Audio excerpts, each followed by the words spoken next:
I was born in East Los Angeles, which is not a very, very good place. Here in the U.S., it's a lousy place to. I'm Hispanic by birth, and so this was gangbang territory. And so, knowing where I had come from, all of a sudden realizing that these doors have always been there. Well, hello, you guys, and welcome to episode 97. How's it going? How are you guys? Been a while since I've asked you how you are. Hopefully, you're well.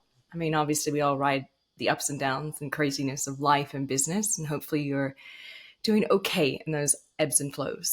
And this speaker, I know, is going to inspire you a lot. Really interesting story Rick Martinez has, and one of the coolest, nicest guys. And you would never know the incredible success that this guy has had in his life by hanging out with him. You'll see what I mean when you get to meet him here in a minute. But I just want to give you a little bit of backstory. So, Rick Martinez is a ghostwriter. That's what he does now. And he's really good at it. And so basically what he does is he writes for entrepreneurs, CEOs, executives, and coaches that have that story, their life lessons, their business lessons that they want to get out on paper. And he really masters their voice and tells their story and puts it into a book from start to finish. So that's what he is doing now. His past, which you'll hear a lot about his journey, he built a company that went from 0 employees to 600. Yes, 600. He had the business in 29 US states. And then he was able to exit that. He's owned other businesses. He's coached people and entrepreneurs through their first 7 figures of revenue. He has had books of his own. We have such a great chat. There's so many really great takeaways I want you to listen for in the stories that he shares, because there are a lot. And I feel like for some of you guys that might be in a little bit of a ebb and flow moment where you're not like quite lifted up where you might want to be, you're going to get some great inspiration from this chat. No matter where you are in business though, hang in there, stay tuned. Let's go ahead and bring Rick on the show. Rick, welcome to the show. How's it going? Heather, it's going awesome. I'm so glad to be here. I'm so glad as well. You guys that have been listeners for a while, sometimes you know I'm kind of selfish. I'll bring on guests and I'm like, I know the conversation is going to be so good that I'm going to have to just share it with you and hit record on some of that conversation. So that's what Rick is going to be, I think, to you guys and myself in this conversation. So, wow, Rick has the most amazing backstory, which we will get to as we go through the session. But as you guys know, I always start out with some tangible little tactical tips. And Rick, you have had an amazing business journey. So I know you've had moments of overwhelm and stress as you've been growing your business, and even now potentially with your new venture. So I'm curious, do you have a couple of tips or tactics that you do personally to manage the moments of overwhelm in growing a business? I do. And I think this is something anybody can do. I'm remiss that I started doing this later on, but I think the biggest one, and I hate to sound cliche, like, oh, I've heard that before, but you got to do it. It's saying no. It's honestly, it's something I didn't know when I first started because I was so hungry to just go and drive and say yes to every single opportunity that came my way. And it wasn't until later that I realized there's like this real power in saying no. And I know, again, it sounds very cliche to open up with that and like, well, I've heard that before, but I don't think people do it. They don't realize that it's okay to say no to stuff. No. And do you have like an example of maybe an epiphany moment of when you realized that you said no and it was a good thing? Do you remember that? Yeah. So most recently, so I'm a full-time writer. I ghostwrite books, and I'm very blessed that I have clients who are referred to me, so I don't have to do a lot of marketing. But I have clients who refer to me sometimes I don't know so well, and it feels like it might be good, and it might even actually be good because the pay is pretty good. But I realized that something was off with the interview and a pre-interview with the client, and not good or bad. Nothing, just to be clear, nothing good or bad. Just it wasn't not good and not a good fit. But I kept thinking, man, but this would be a good payday. Honestly, Yeah. it could be a great book. And I turned it down, and turns out that just as information came in about somebody, no names or genders or anything. I'm glad I did, because it turned out that it would have been probably an awful experience for myself. Yeah, Yeah. glad I turned it down. Was that like a gut feel or intuition sort of thing? How'd you know? I think it's both. I think that it's instinct, and anybody who listens, you're a human, and your first instinct is, call it instinct, call it gut feel, but it's something that's intuitive. It's something that is innate, because at heart we're mammals, we're animals, and we have the hair that stands up. That's so. Yeah, it was kind of both. It was innate. It was a gut feeling. It was like something's not vibing right. Okay, thank you for saying that. I wanted to give context to that to help that advice of saying no stick with people. So that's good. And what else? What other things can you recommend to do during those moments of crazy overwhelm or high growth? I've experienced fast growth. And maybe we'll touch on that later, but We a will. company that went from zero to something pretty astounding, and I kept going. You keep driving, you keep moving, you keep sprinting, you just keep going, and at the expense of anything else, because entrepreneurs and hustlers, if you will, we put blinders on, and I think the biggest thing I learned, and I should have known this. I think a lot of people should know this, is especially if you've been on recess as a kid, or you've run a marathon, or you've done something, is you can't run and run and run and run. You have to rest. You've got to Yep. stop, and of course the phrase is that every athlete goes and sprints, but they rest to recuperate. But as entrepreneurs, for whatever reason, we shun that. We don't, it's like, I can't rest. I have to be in continuous motion. So the second biggest lesson I've learned, and I practice even more, is on myself, is on rest, it's on recuperation, it's on me time, it's on getting personal with things that matter to me, that have nothing to do with business at all. And yeah, I didn't pay attention to that in the early days, and I don't know that it was a bad thing. I don't know that I'm sure there's life would have been different, but can't look back. Yeah. You know, And now for rest, do you actually schedule this into your calendar, or is it just something that innately comes to you? I schedule it. I actually put it. I do. Yeah. I put on the calendar. I put date night with the wife, because we share a calendar now. Yeah. We're each other's checks and balance. But yes, I absolutely put it on my calendar, because my calendar also goes out to potential clients, and that's time that's blocked. They just won't ever see it. Yeah, I'm exactly the same. I have to put it all from my Pilates classes to lunch with a friend to driving time. All of it's blocked into the calendars. I know. I it's so important, and then you also hold yourself accountable that way too. Yes, exactly.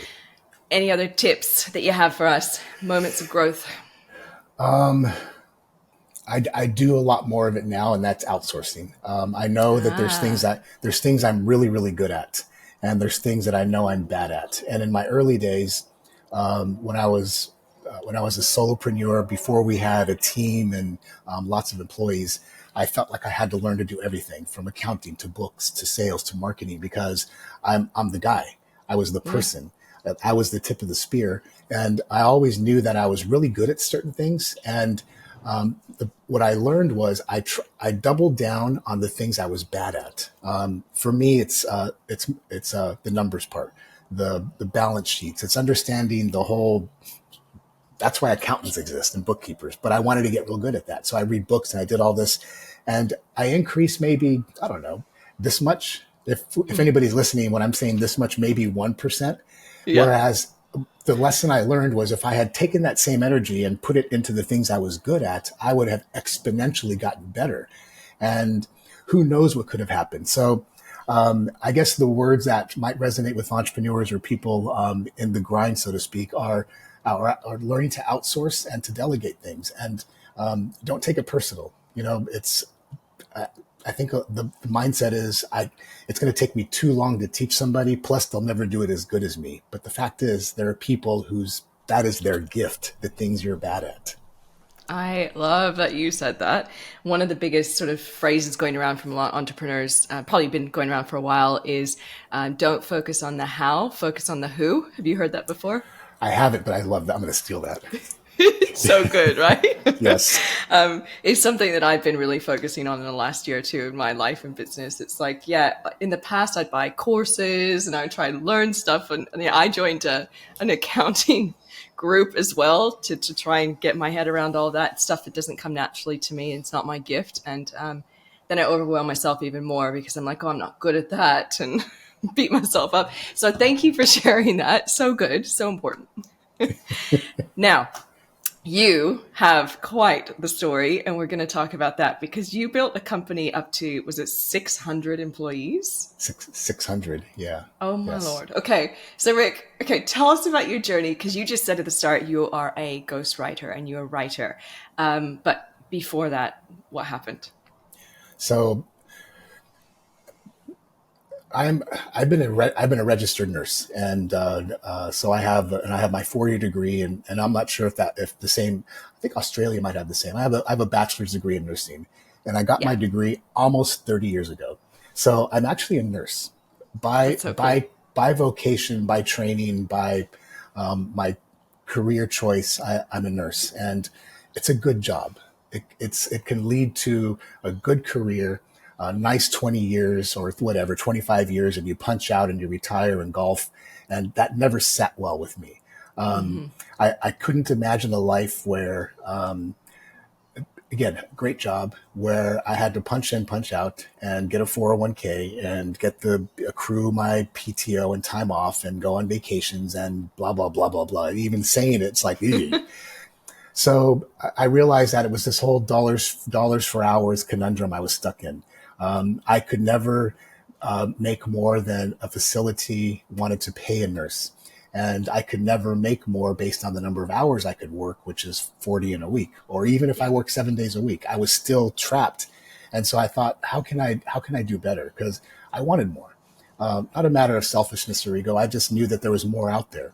And so I became a contract nurse. And I became a Okay. contract nurse, which meant I didn't work for a hospital. I worked for an agency and it's the same concept that is in any other industry. An agency, when an employer is short staffed, they call an agency. And the same applies to hospitals.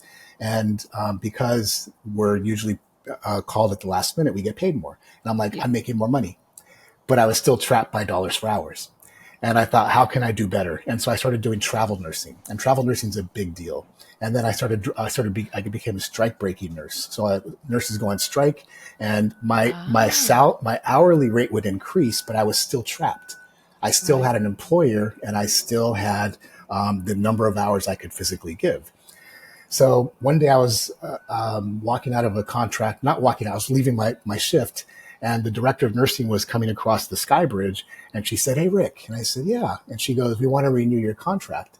And I said, "Okay, sure." And I had just finished night shift. She was all, coming in all fresh and coffee. Yeah. And I'm like, "Okay, sure." And I said, "But I'm switching companies." And she said, "No problem. Just have us send over the contract. No big deal." And I got into my car and I'm like, "There's no company. There's no other company. Why did I say that? What the hell?" But it just came out. I went home, didn't sleep, I'm not recommending anybody do this. I went to legalzoom.com and formed an LLC. Oh my And God. I had a friend who knew something about law and said, "Let's help me. I need a contract." And we cobbled together a contract. I sent it over there, and the director of nursing said, "Hey, got the contract. Looks great. Send over the rep." And I said, "I'm the rep." And she's like, "Excuse me?" And I said, "I'm the rep." And she goes, "Even better. The contract signed." I was then making as much as a physician. My hourly rate then exponentially increased. But here's Yep. the thing, Heather. Even though it was my own company now, I didn't realize I was a company of one. I was still, it was exciting. Don't get me wrong. I was now in business. I was like, whoa, they signed a contract. My rate increased by 5 or by 10. I was making more, but I was still trapped. I Yeah. couldn't work anymore. And then here was the epiphany. And entrepreneurs already know this. I didn't know anything about entrepreneurship. The hospital then said, "Hey, we're short staffed. Do you know any other nurses?" And I'm like, "All I know are nurses." In fact, my girlfriend's a nurse, and they said, "Can she come work?" And I'm like, "Yeah." And so I called my girlfriend up, and she was a nurse out my window at a hospital here in downtown. And I say, hey, you want to come do a shift? And she goes, sure. So how much are you going to pay me? And I gave her a number. She goes, well, that's double what I make. And I said, yeah, I know. I said, but I knew what I was billing the hospital. And so the story I tell is she went to work for the company that was now in existence, and we doubled in size overnight, and we literally did. And then You did? the hospital said, "Hey, do you have any more nurses?" And I said, "Yes." And then we had called two more friends, and then two more, and suddenly I realized that I was going into a hospital to work with eight of my friends, and Oh, that wow. was the genesis of the company, basically, Heather. Oh, my Learned a God. lot learned a lot about having to pay them, payroll. Learned a lot about having to get my message to other hospitals, marketing. Learned a lot about having to contract negotiations and things that I never thought I'd have to know as a nurse, which are the basic tenets of entrepreneurship. Um, so fast forward is my skill, my gift was I was able to converse with directors of nurses. Plus, I was really good at my job, and Yeah. so word got around that there's this new company. There's these nurses. They're in there. They're hustling. They know their stuff. And my phone started ringing. I'd go in and talk to the DON, the director of nursing DON, and they'd sign contracts. So I was signing contracts at hospitals all over the city, and that meant they needed more nurses and Yep. then more nurses. And then the cities neighboring us wanted nurses, and they heard about us. And I was like, oh, wow. Um, but that wasn't even where we start. That was where we got our first traction and started growing. But where we really grew was working with the federal government. And I don't know Okay. what it's like in Australia, but in the U.S., the government outsources pretty much everything. Um, Yeah. the government outsources desks, paper clips, pencils, human capital personnel, especially doctors and nurses. And so one day I knocked on the government's door. That's another long story, Gosh. Wow. and they said the Department of the Air Force needs one nurse. They need one nurse at one facility to take care of one patient. It's a very special case, and I'm like, okay, so how do I do this? They said you have to Yeah. submit a bid, and so I learned to write bids because I had to. Oh, my And goodness. so, Yeah. but it's these things that Huh. entrepreneurs are faced with. Yep. The only way the only way to it to get over a problem is through it. I'm like, I got to figure out how to do this. You either figure it Yeah. out or you don't. Yep. Somebody was going to get the bid. We won the bid, and it was just one person, one FTE, and we performed on it. And then they said, "Can you do one more?" And then all of a sudden, the government was knocking on our You're door. in. Yeah. And so the government was huge. So we ended up, Heather, shuttering our private work, meaning commercial hospitals, and Yep. went 110% all in on federal work. And that's where the exponential growth then happened because we Ah. focused on government. Now, to be clear, we could have focused on our commercial stuff and not done government and probably still done really well. Yep. Um, but the government provided a unique opportunity because the work was guaranteed. The Yep. government, for the most part, pays. And this was just before 9/11. So Okay. Okay. Give some 9/11, context. yes, 9/11, all of a sudden, no pun intended, and I don't mean this in a negative way, but business exploded after that because we went to war in America. Absolutely. Yeah. So, Yeah. yeah. Um, so that's huge. So how long did this growth happen from the time you started and you got on and formed the LLC to the time you actually were like, wow, I have 600 employees. How many years was that? Easily 10. It was a decade of 10 years. growth. Yeah, it was Decade of not. growth. It was what I just explained in a few minutes was literally years and years of dark times and highs and very lows and lows. The things that go with growing a business, but easily 10 years. And yeah, 10 years I would say was the time where like, okay, we're actually cooking with gas now. We're in Okay. motion. You know, we are a locomotive now, and you know we're doing things. And you exited the business, yeah? Yeah, it was about 5 years, probably about year 15. Yep. We had won some really big contracts here in the U.S. and we were on a lot of radars, not just the government and that we could perform, but private equity, big companies who were looking to add to their portfolios. And we had at that time won one of the largest federal healthcare contracts in the history of the U.S. And that put us on just all kinds of radars. And uh, I, Yeah. I never thought about it. I never thought about being anything other than the company guy at that point. But until the day you do, you know. Yeah, yeah. I have a question for you. So, two sides of the coin. What did you like most about having such a large business? Ooh, I don't. That's a good question. I've never been asked that. Throw one at you. I think reflecting back, Heather, I think it's the doors that it opened. If I think of if we think of life as this corridor, and at the very end is the light, proverbial light at the end of the tunnel that we're all going to get to. We're all going there. Everybody's Yeah. headed there.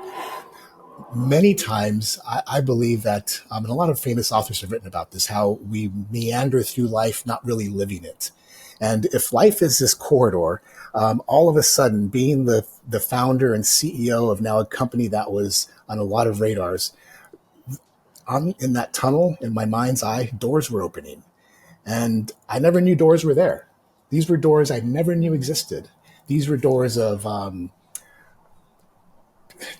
friendships, opportunities, growth, just things that when you're in if you're thinking of climbing Everest and you're at almost to the peak, everything changes.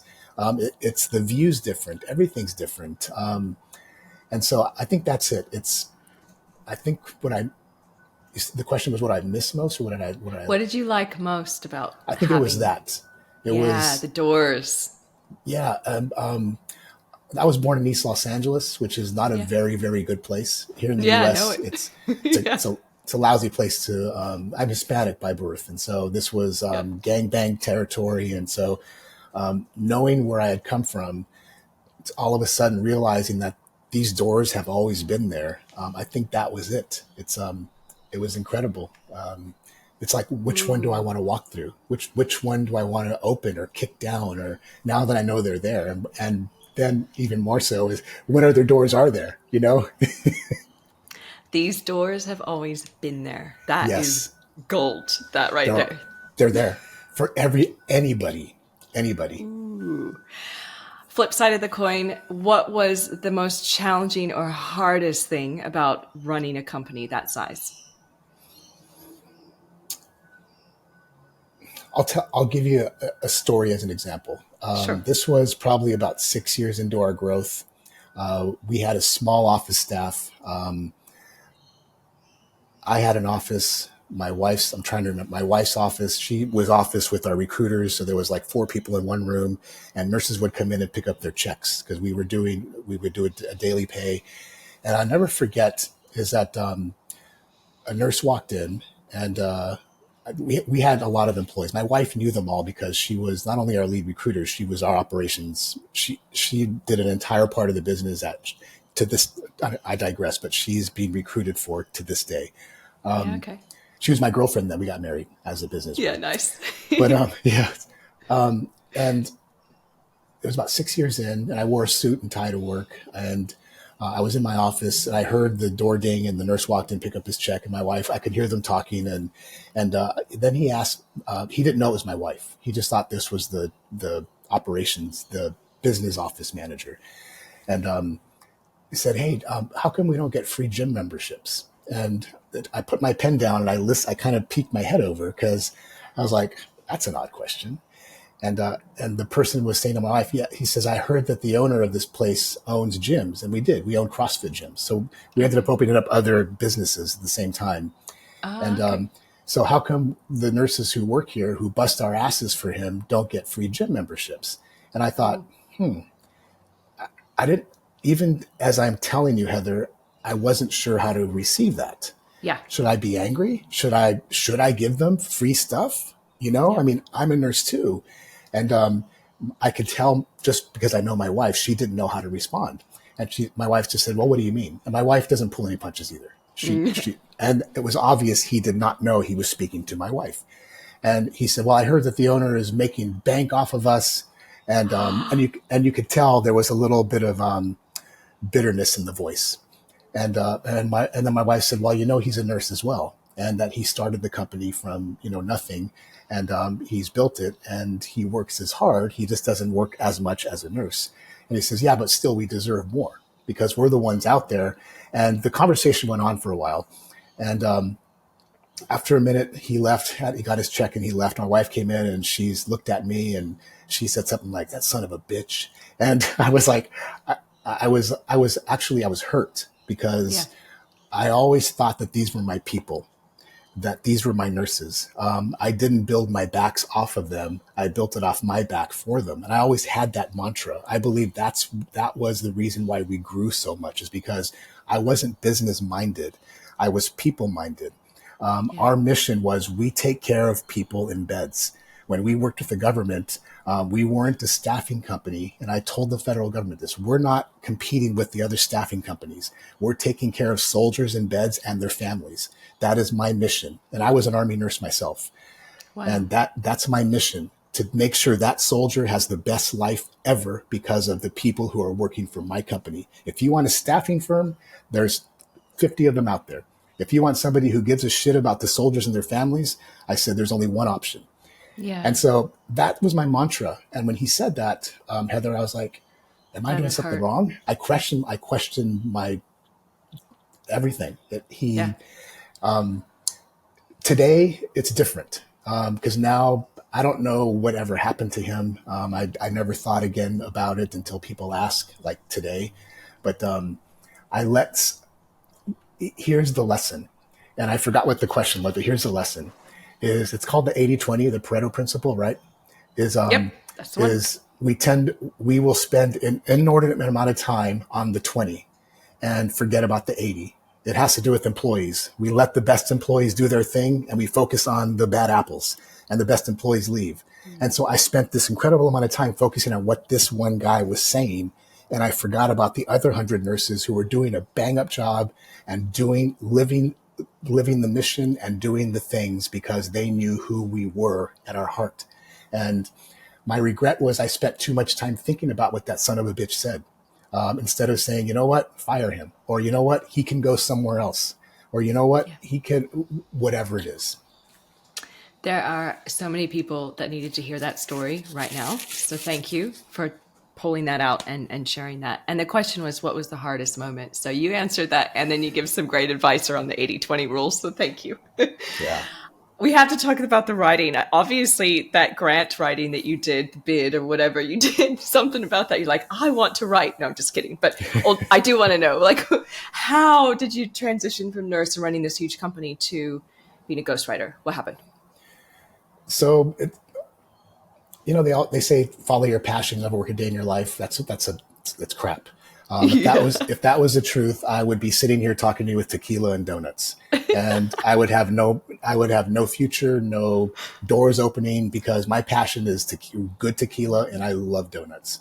My passion was writing. Since I was a kid, I loved to read and write. I don't have any hobbies. My hobbies are books and the pen, and I loved it. I love essay writing as a kid in school, and then when it came time to grow up, it's like, what are you going to do? And nursing was. I was also passionate about healthcare. Another story behind that, but about hands-on and taking care of people at their best and worst.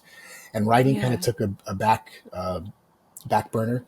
But when our company started growing, I was the CEO. I could write whatever I wanted to. So I wrote our newsletters. And people would say, Ah, you can outsource that, Rick. I'm like, no, but I like doing this part.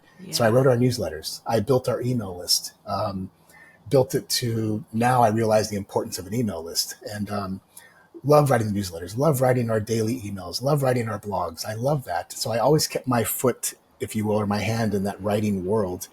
And then towards the end of when we sold the business, and I was in a kind of a lost space, not quite sure, I had no identity. Started writing more personal essays. Got into writing some more for that. But really, Heather, where I think it turned into a legitimate career choice for me, we're in 2024, was March of 2020, COVID, Okay. when COVID Okay. shut down the world. So I've always written. I've always published. I published a book about my journey as a CEO, but ghostwriting became a real thing for me probably in my first paying clients, like real paying, not people who pay me for an article, but real paying clients came when the world was shut down. because remember all those doors that had opened. A lot of my circle were CEOs and founders, and these were people who suddenly did not have lunch meetings with people. They could not go grab a drink or a coffee because you couldn't. And so Yeah. the questions were, hey Rick, how do I maintain connections with my customers? How do I continue marketing? And I'd say send your emails or send your newsletter, and they didn't have it. And so my first foray into ghostwriting was I would ghostwrite on behalf of their company. Some Okay. people call it copywriting, but I would take on the voice of the founder. And that led to doing white papers and blogs for the founders. And they're like, wow, this is like thought leadership stuff. And I said, I can be you. I've walked in your shoes. And then one day, a friend, client said, can you write a book for me? I'm like, well, what do you mean a book? And they said, my book, like my story, my journey. So I saw your book about your journey. I want that too.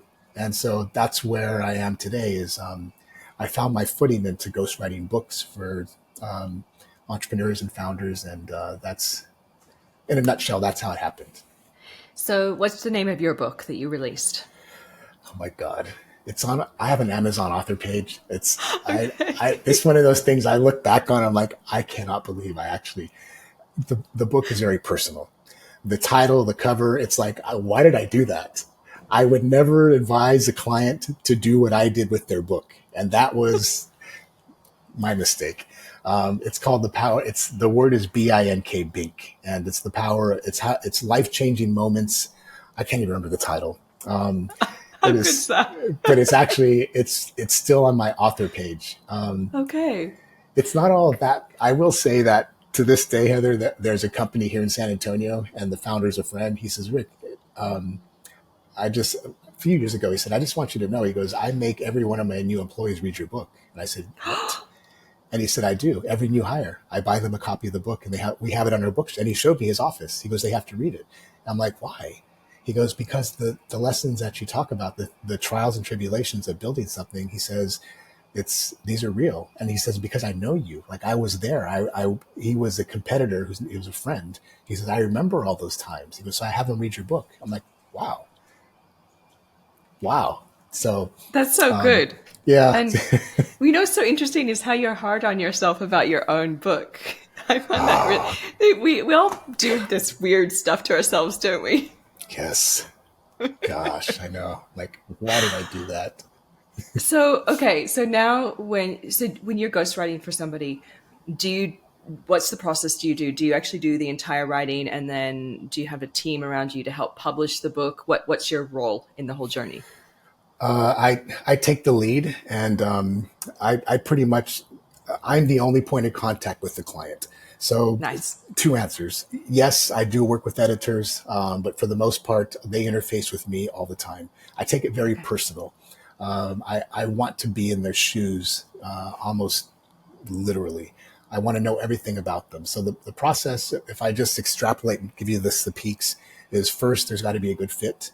And if you ever have a dog, or if any of you, the listeners here have dogs, you go to the dog park. First thing dogs do is they sniff each other's butts. Uh, Yeah. it's a butt sniff test. There's no other way to explain it. It's immediately people know what that means. It's what we led off this conversation with, Heather, was instinct.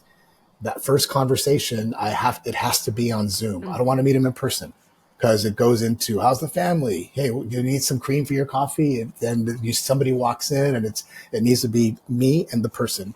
And I need to see their face. I need to see what's behind them. I need to know where they're at. I need to know if they're on their phone walking around an office, or if they're actually sitting down giving a shit.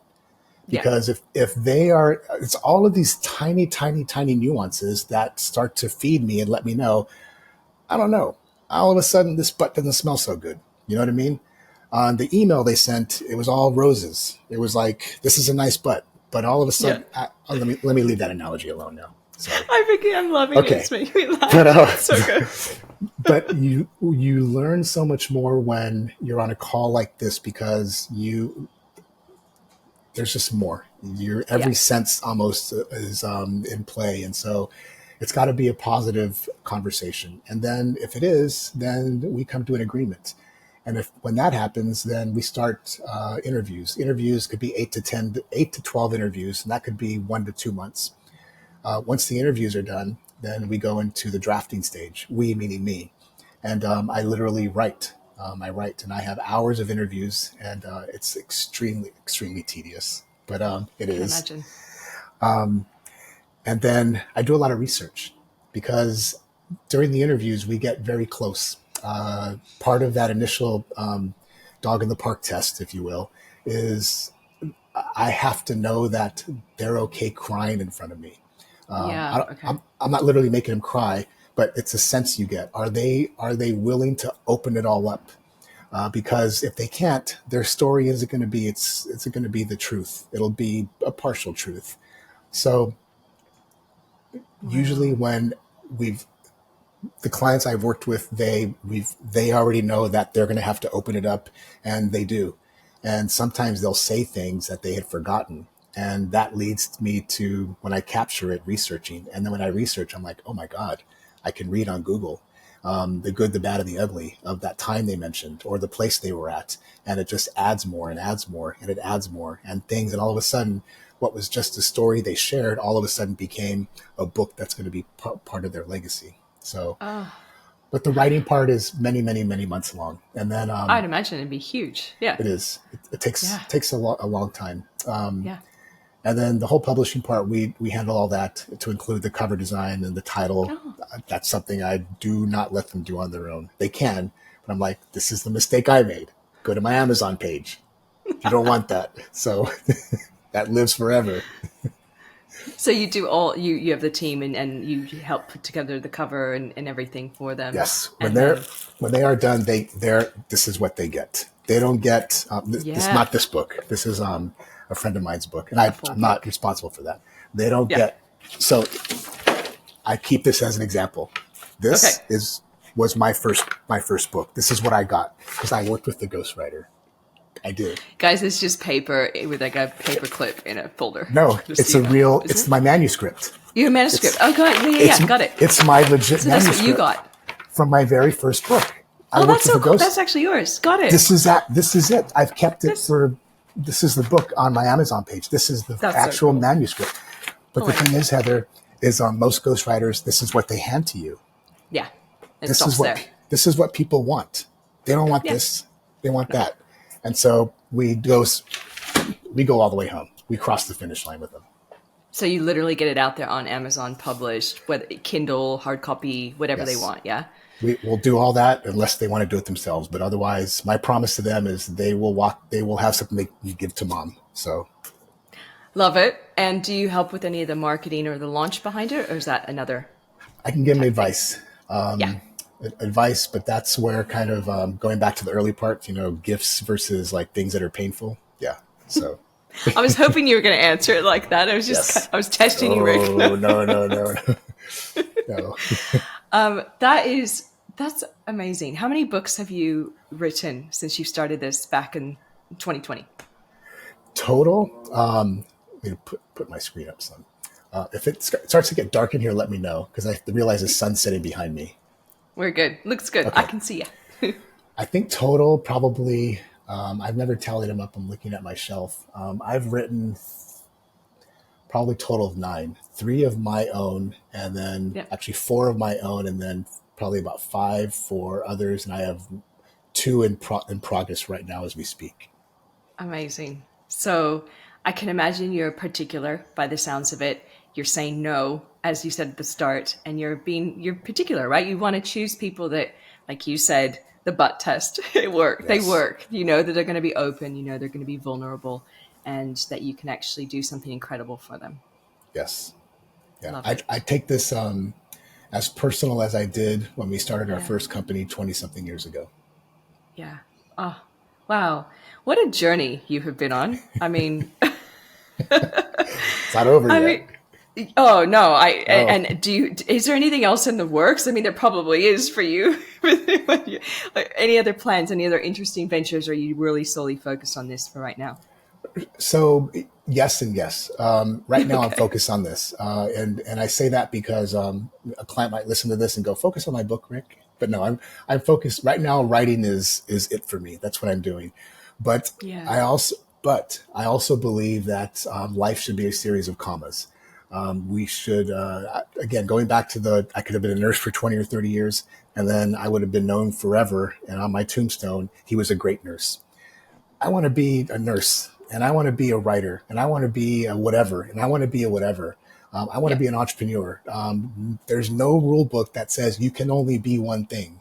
So this season of my life, Heather, I am just like I was when I was a nurse and when I owned my CrossFit gyms and when I was a CEO. I was 155% a CEO until the day I wasn't. So right now I'm 155% as a writer. And that's where I am as we speak today. And if you were to take on more clients for your ghostwriting services and package that you do, what would that person have to be like? You know what? Very candid. So as I've kind of made my way down this, two things have happened. One is I've realized who my ideal client is There you go. for a one-on-one. When I work with one-on-one, my ideal clients are women. I didn't realize that until the day that the last few clients started coming to me were women, and I recorded some calls. One of them's not a ghost client. I'm coaching her through her book, so I can mention this specifically because I asked her. I said, "What was it?" And she goes, "It's I just feel very at ease." She said, "I don't know if it's because of your background, it's because of who you are, because of I've seen you on Instagram, whatever." She said, I can just talk. I can say anything," and I feel like sometimes with guys, even though I may have known them and they come from very warm connections, maybe it's just me. It's just hard. It's harder. I don't want to have to hammer through the shell. I want the shell to just somebody to emerge from it. And so Yeah. that's now to be clear. I'm not excluding anybody. I'm just saying No, that I'm not getting that. it's just organically happening that way. Even my wife Yeah. said you've always just connected better and easier with females, and just what it is. The other thing is I can only do one-to-ones. I can't do too many. And No. so I have a beta group right now. I'm not here to pitch anything, but it's, No, tell I'm, us. I'm I'm, asking. I have a beta group right now. And in the beta group, they're all women. And Oh, it's a done with you because I can't, like right now, I can't take any more clients until probably mid-year. yeah. But I'm like, going back to the nursing thing, I can't scale me. So how do I scale my process? How do I scale my systems? How do I build those so that I can take what I've learned with my one-on-ones and overlay the frameworks onto one-to-manys? And so I designed one, came up with one. I announced it to my email list, and I got some people who responded. And I said, okay. I said, I'm going to charge you. I said, I'm not going to charge you when I do a ghost rate. I'm going to charge you like pennies to the dollar. Yeah. I said, but I promise you one thing. We're going to finish your book. I said, my promise to you is we will finish your book. Your promise to me is not even about the money. You will commit. And so far, it's like I'm knocking on wood. They're hitting home runs. And so I'm on the verge of publicly launching I don't have a name for it yet, my Ink to Impact. It's a done with you ghostwriting program where I'm not ghostwriting for them. In other words, if I was a ghostwriter, I dig the gold for them. Now Yep. they carry a shovel and we dig together. It's the Together analogy I and you like to guide use. them. Yeah. Brilliant. Where do people go and stay connected with you? Selfishly, the best place would be to go. I have this a 6-step process for people who want to write a book, like they don't have Yeah. time to write a book. It's called ASAP Author, like ASAPauthor.com. And Nice. and again, selfishly speaking, they get a free download that I've designed and they get added to my email list and we get to talk on email. Unselfishly, they can just go to therickmartinez.com and it's just my website and they can just say, who is this guy? Okay, I like him, but I'm not interested in writing a book and move on with their life. But if they're interested in writing a book, whether it's now or later or sometime before they die, which most people do, then ASAP Author is a place where we can stay connected on a semi-regular basis. Guys, I think you guys should go over there and check it out and stay in touch. You said you have Instagram as well. Is that under your name? It is. It's no, it's not. It's under. It's so. It's Planet Boy Rick, and it's probably too much stuff. And the Planet Boy is a whole different story. But I know. We could probably have 10 of these interviews and not yeah, even still scratch the surface of your life. So, guys, you should check Rick out. I get why you attract the people you do with your energy and your background, and you're very nurturing. So it makes a lot of sense that people be very willing to be open with you, the right ones that you're attracting. yeah, Um, this conversation has been woven with incredible business lessons and themes that have just continued to show up, whether it's saying no to finding your perfect client, to having rest and being in control of your time. I've written pages of notes and beautiful comments that have come along the way. And as we start to wrap up and say goodbye to everyone, are there, thinking back to you in those moments of stress and overwhelm, are there any comments that you would like to leave our listeners with? I would. And this came, I forgot how this came about, but as entrepreneurs, as I would imagine that the prototypical listener is they're in the midst of building something, creating something, or they have a desire to. And the letters ROI, return on investment, are going to just bang around in their heads. What's the ROI on that? Do I put money there? What's the ROI? What I'm going to tell you is screw ROI. Don't think about ROI. ROI is going to be poison to you. What I want you to replace that with is ROH. And somebody said, "What's that, Rick?" And I was at a conference and somebody put their hand up and they had heard me say it. They had ROH written on their hand and they held it up and I was speaking. And I looked at their hand and I was like, son of a bitch, people remembered that. It's return on heartbeats, because your business is more than an ROI. The moment we forget about why we're doing what we're doing, the people who we're doing it for. Your shareholders might be people who invested, but your shareholders are your family. They're the people who believe in you. They're your kids. They're your spouses. Those are the ones we will forget when we're driving hard and driving and driving. ROH is, I believe, and I have adapted that and adopted that into everything I do. And you mentioned the word nurturing. I think that's really what comes forth, is that your book isn't about an ROI. Forget about how many copies you're going to sell. I want you to focus on the ROH, the one heartbeat besides yours that is going to impact, and that ripple will impact 10 more, and that ripple will impact 10 more. And suddenly the ROI you thought about and the ROH you focused on will impact the world. There's one guy, last thing I'll say, there's one human being about 2,000 years ago who's like, how am I going to impact the world? I've only got these 12 dudes listening to me. And those 12 dudes went and wrote a book. And that book is now the Bible. That guy was Jesus. He had 12 people who listened to him. You don't have to be religious to understand that concept. ROH is the name of the game in business, in life, in my opinion, everything. And it's a lesson I've learned, and it's changed everything for me. It's how I live and do what I do as well. I'm so grateful for you to say that at the end of our chat. And thank you for being here and being yourself, very open and honest about your journey as well. It's been such a good chat. I've loved every moment of it. And thank you again for being here. Thanks, Heather. I appreciate your time.